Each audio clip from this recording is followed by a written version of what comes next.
Hey guys, Shax here, and in this video, I'll show you how to see who liked you on Bumble without paying.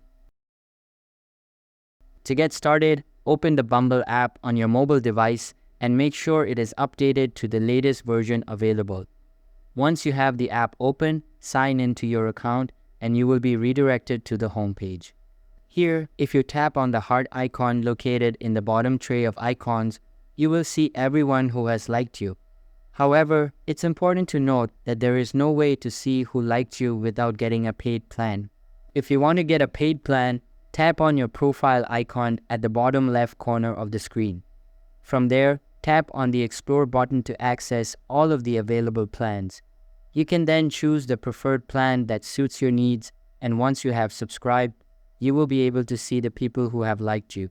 So that's all for this video. If this video was helpful, don't forget to subscribe and hit the like button. Thanks.